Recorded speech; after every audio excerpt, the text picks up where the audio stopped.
राधे राधे दोस्तों, welcome back to my channel my life with Gopala. करती हूँ श्री बांके बिहारी जी की कृपा से आप सब अच्छे होंगे। दोस्तों, कल यानी कि 22 जून 2024 सुबेरे 6:22 तक पूर्णिमा तिथि है और कल है स्नान यात्रा। उदया तिथि के अनुसार कल के दिन ही हम लोग स्नान यात्रा का पालन करेंगे।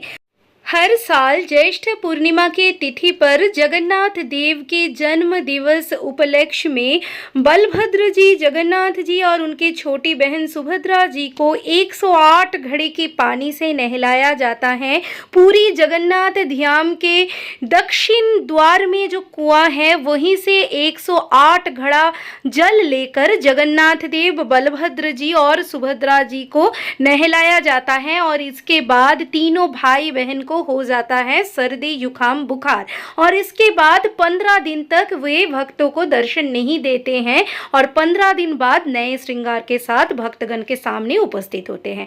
तो आज का वीडियो बहुत ही शॉर्ट है दोस्तों। मैं यहाँ पे हमारे छोटे लल्ला ललन के स्नान यात्रा के लिए जल कैसे सिद्ध करें इसी का प्रोसेस आप लोगों को दिखाने वाली हूँ। उसके लिए जो जो सामान मैंने लिया है वो देख ही लिए हैं आप सब। यहाँ पे केवड़ा वाटर है, गुलाब जल है, यहाँ पर है रूह खस आतर, गुलाब के आतर और मोगरा के आतर, गंगा जल है और कुएं का जल है और यहाँ पे मैं चंदन घिसने वाली हूँ, वो भी गुलाब जल के साथ। तो पहले मैं चंदन घिस रही हूँ और दोस्तों खास करके याद रखिए, चंदन से लेकर जल किसी भी पूजा सामग्री में अपना नाखून नहीं लगना चाहिए। ये बड़ा ही अनुचित होगा दोस्तों। अपना उंगली और नाखून भगवान के श्री अंग पर जब तक ये जल ना हम लोग उत्सर्ग कर रहे हैं तब तक हम लोग नाखून स्पर्श नहीं करवाएंगे। इसीलिए हम लोग चंदन बट्टे से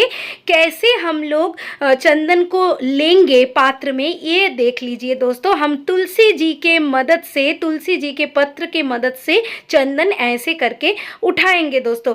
ये थोड़ा सा टाइम टेकिंग प्रोसेस है, मैं मान रही हूँ, पर अपना उंगली और नाखून बिल्कुल लगाना हम लोगों को नहीं है क्योंकि स्नान यात्रा बड़ा ही महत्वपूर्ण एक तिथि होती है। तो यहाँ पे मैंने कुएं का पानी ले लिया, उसमें मैं मिलाऊंगी अभी गुलाब जल। मैंने डाबर गुलाबरी से आप लोगों को दिखाने के लिए ये किया है दोस्तों। बाकी बहुत अच्छा से अच्छा गुलाब जल का आप लोग इस्तेमाल कर सकते हैं।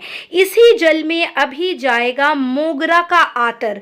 दोस्तों ये 3 आतर के अलावा कोई और आतर इस्तेमाल मत करिए क्योंकि गर्मी का खास आतर यही होता है और इसी से हमारे छोटे से लालन को, हमारे प्रभु को ठंडक की प्राप्ति होती है। तो लोटस वाला, कदम्ब वाला, केसर वाला, ये सब आतर का हम लोगों को इस्तेमाल करना नहीं है। उष्णकालीन ऋतु से हम लोग अभी वर्षा ऋतु के तरफ बढ़ रहे हैं।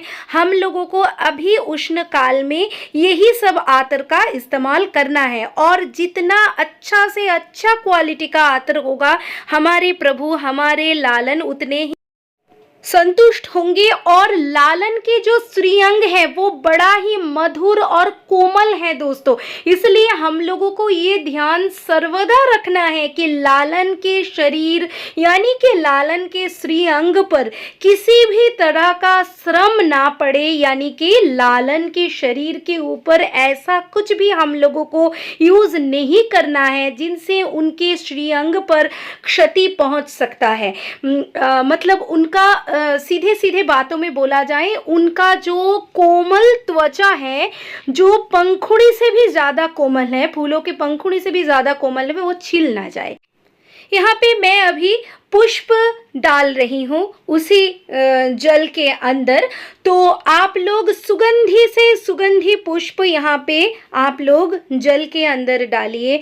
गुलाब, मोगरा, बेली फूल, यास्मीन, कुछ भी आप लोग इसके अंदर डाल सकते हो। लोटस के पंखुड़ी भी आप लोग ऐड कर सकते हो दोस्तों। ये आप लोगों को दिखाने के लिए मैंने रजनीगंधा और थोड़ा सा जो नॉर्मल पंखुड़ी है फूलों की वही मैंने डालकर दिखा दिया। अभी हम लोगों को लेना है एक स्टील की थाल, यहाँ पे लालन की स्नान यात्रा के लिए दोस्तों खास रोप पात्र का इस्तेमाल होता है, सिल्वर प्लेट का इस्तेमाल होता है, पर सभी के लिए सिल्वर प्लेट का इंतज़ाम करना संभव नहीं है। यही बात दिमाग में रख के यहाँ तक मेरे पास भी सिल्वर का प्लेट नहीं है अभी तक, तो मैं स्टील के पात्र से दिखा रही हूँ हमें कैसे कमल यंत्र उस पे अंकन करना है।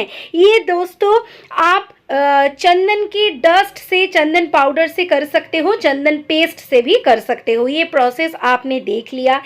अभी इसके ऊपर हम लोगों को चौकी रखना है।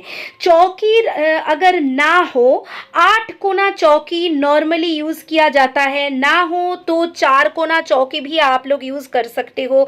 चौकी का इस्तेमाल ना हो तो हम लोग गोल, जो हम लोगों का टिफ़िन बॉक्स टाइप का आता है, गोल पात्र आता है, उसको ऐसे उल्टा करके प्लेस करके भी लालन को उसी पात्र के ऊपर पधारा जा सकता है। तो इसके ऊपर मैं एक कटोरी की मदद से आप लोगों को दिखा रही हूँ दोस्तों। ये हो गया, एक कटोरी प्लेस कर दिया मैंने। इसके ऊपर फिर से हम लोगों को ऐसे ही तरीके से कमल यंत्र अंकन करना है। देख लीजिए दोस्तों, ये प्रोसेस तो आप लोगों ने देख ही लिया। ये सब कुछ हम लोगों को प्रिपेयर करने के बाद हमारे लालन को नींद से जगाना है। और हमारे छोटू लालन को कभी भी इंतज़ार मत करवाइएगा कि लालन बैठे हुए हैं, हमारे लल्ला बैठे हुए हैं और हम सब कुछ इंतज़ाम कर रहे हैं, रेडी कर रहे हैं, ऐसा ना हो। लालन को प्लेस यहाँ पे करने के बाद, लालन को बिठाने के बाद हम लोगों को ऐसे पान का बीड़ा बनाना है, पान पत्र का बीड़ा बनाना है और पान पत्र के ऊपर रोली चंदन का तिलक भी करना है। अभी हम लोगों को क्या करना है, ये जो स्टील के थाल है, इसके ऊपर जो ये कटोरी मैंने रखा है, जिसको आप चौकी स्वरूप मान लीजिए, अभी उसके ऊपर लालन को रखने से पहले हम लोगों को, ये चीरा वस्त्र है, नॉर्मल सूती का वस्त्र, कोई सिल्क नहीं, कोई कुछ भी नहीं, नॉर्मल सूती का वस्त्र आसन के स्वरूप से हम लोगों को बिछोना है उसके ऊपर। और बिछाने के बाद लालन को वहाँ पर पधारने के बाद पहले हम लोगों को लालन के जो आभूषण हैं वो सारा उतार के रख देना है। यहाँ तक मस्तक पे भी लालन कुछ भी धारण नहीं करेंगे।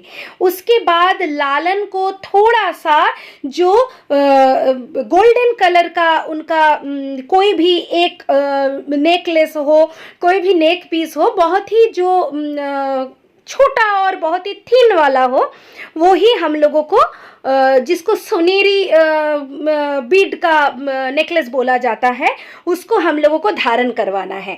और इस कटोरी के ऊपर आसन स्वरूप को ऐसे हम लोग धरेंगे, उसके ऊपर लालन को ऐसे बिठाएंगे। उसके बाद लालन को हम करेंगे टीका।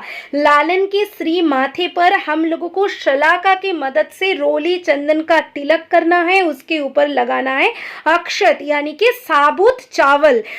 उसके बाद लालन के श्री चरणों पर तुलसी जी का पत्र अर्पण करके पान के बीड़ा को हटा के लालन के श्री अंग को जल से अभिषेक करें, जिस जल को हम लोगों ने प्रस्तुत करके रखा है। तो दोस्तों आज बस यहीं तक।